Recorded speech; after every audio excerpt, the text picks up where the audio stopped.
What's up, you guys? Welcome back to another episode of Enjoy Your Life, the podcast. I am your host, Farrah Ray Wynn.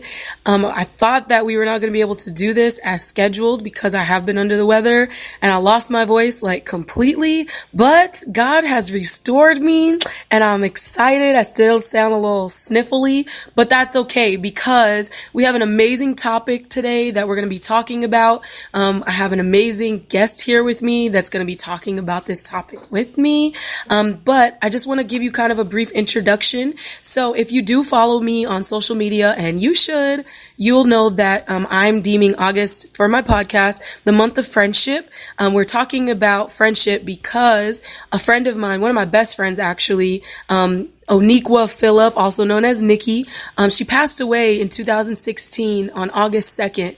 And so I kind of just wanted to pay a super duper ginormous tribute to her this month by talking about friendships, by talking about loss and grief, by talking about all of the things that made our friendship so amazing and helped me even with recovering from my experience of losing her.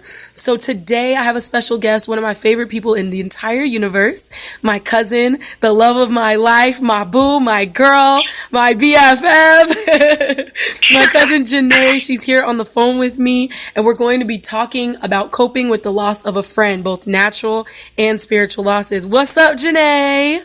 What's up, Muffin Top? Janay is an author. She's a singer. She's a songwriter. She plays guitar. She's just popping. She got it all going on, you guys. We're like the same person. So, Janay, as you know, we're talking about coping with the loss of a friend. And I know that you have a friend that you lost not too long ago. I kind of want you to talk about that experience with losing your friend. Yeah, so my friend's name was Eric Dobles. And it was weird because we kind of met in the back end of my senior year of high school.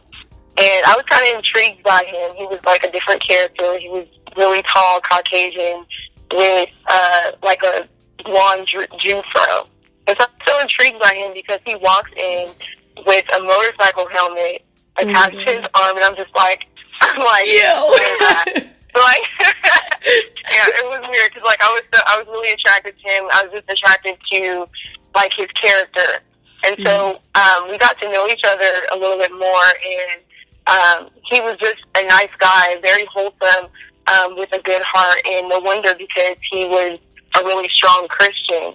And so we kind of connected on that vibe because I was a Christian, he was a Christian, very strong in his faith. And when in our friendship that we developed, he brought me to the church, introduced me to all his friends, which were mostly guys. So it was just funny, meeting them, and of course, he kind of had some kind of attraction to me. So I guess everybody, all of his friends knew who I was, and he'd been talking me up. So it was just a cool friendship that we started to develop, and we were in a couple classes together in high school, and just began to know each other very well.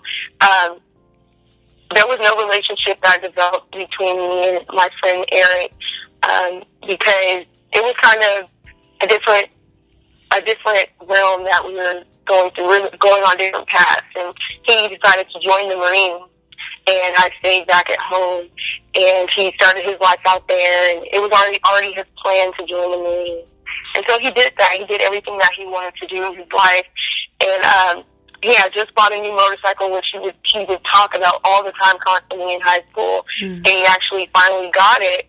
And he was coming on his way home from San Diego, where he was stationed. And he got in a really bad accident. And so I haven't talked to him in a while. It was a long time span. It was his birthday, and I didn't say happy birthday to him because, it was just kind of one of those things where you're just whatever, I'll tell him later. Yeah. And so his birthday was in September, and he passed in October, the very next month. And I had got the news from Facebook from one of our friends. He posted it, and I was just no, this has been real. As soon as I seen that, my heart dropped. Yeah. There were so many feelings and emotions that took over at one time, and so I had to call somebody to confirm. I'm just the other guys play too much, and maybe it's a joke. And so it was confirmed that, my friend one of his friends called me and was just like, you need to pray for Eric. We're hoping that he pulls through. He got a really bad motorcycle accident. So I was like, oh my gosh. And at that point, like, because I was so stressed out because I was trying to go to this concert that very same day, that just took all my worries away. Like, I was so worried about him. And I was like, oh my gosh, well, I pray he through. It was kind of just like a quick prayer. And like, I just really regret that I didn't take the time to actually get down on my knees and like, you know, really just like pull together all his friends and really pray for him, because I was so sad. I was trying to go to this concert that I actually didn't even go to, that he passed the very next morning. And I cried. Like, I had no function in my body whatsoever. And I just had so much regret within me. And I told my mom, I was like, I have to go see him.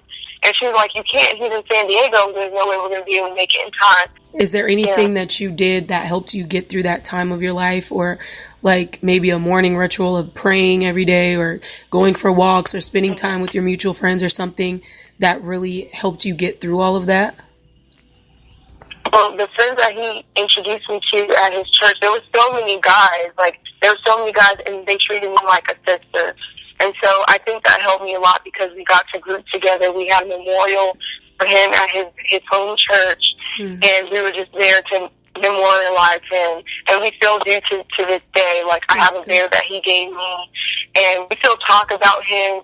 We always talk about him every time we get together, and it's kind of like, it's sad, but at the same time, it's a very good thing, because it brought a lot of his friends together, and gave him a chance to see that life is so short, and you got to do what you got to do in this life.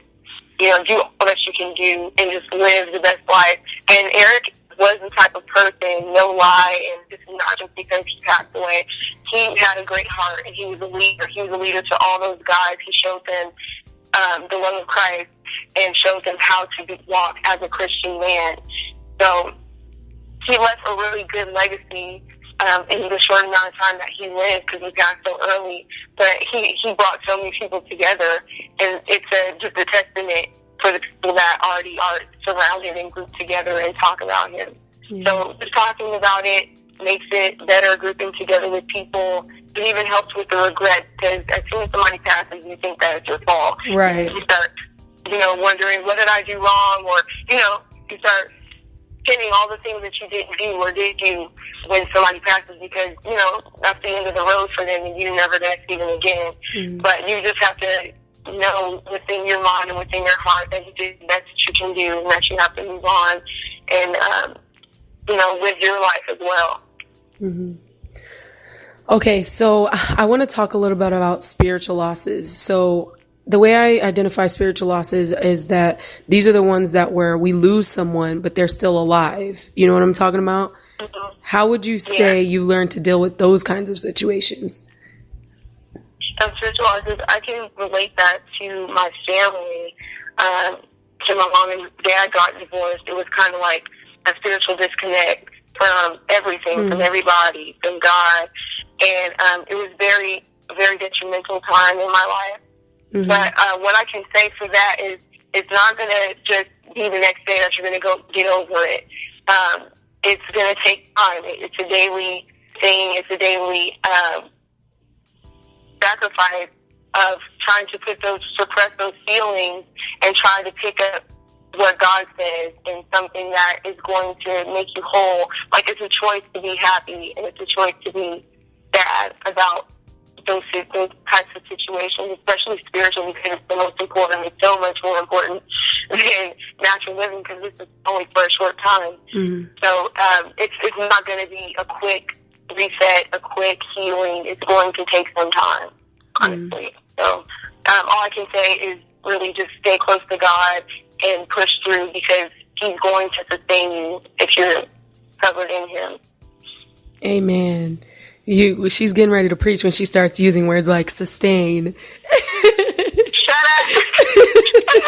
Preach, Doc.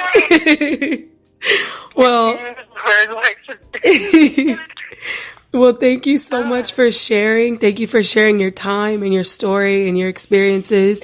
I hope that somebody was blessed today. You definitely helped me. One thing I will say is, like, when you mention how when somebody dies, we automatically blame ourselves, I think that's because we just, as humans, we just try to find an explanation, or we try to find a reason for it. Like, even when people leave our life, like I said, like spiritual losses, we try to say like, oh, if somebody breaks up with us or somebody don't want to be our friend, we try to say, oh, well, it's because I did this or because I didn't do enough of that, when it might not even have anything to do with you, but it's other people, or it might just be that person's season is up in your life, or God has you going in another direction. So you definitely helped me with some of the stuff you said today. So thank you so much. Exactly. I love you so much.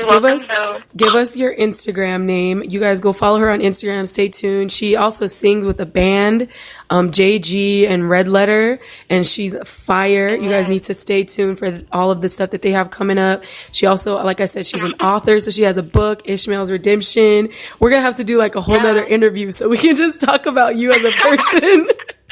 Because she's like amazing. There's a video. Oh my gosh. I'm going to link the video in this podcast because it touches my heart. She wrote a song called Kind Stranger, and it like melts my heart. Oh my God. It's my favorite song that was ever written in life. You have to know that. Crazy. Like, she's my inspiration for everything. But thank you. I love you so much. And what's your Instagram name? My Instagram name is Janay Rachel. J-A as an apple, N as in never, A as an apple, Y as in William. Rachel, R-A-E-C-H-E-L-L. Janay Rachel. You guys go follow her and keep up with her and all her stuff, and go buy her book if you haven't already. I love you guys. Please, I would love your support. Yes, please support her. I love you guys. Thank you for tuning in as always. I'll catch you next week with our next topic. Stay tuned for all of that and more. I love you and God loves you. God bless. When you find happiness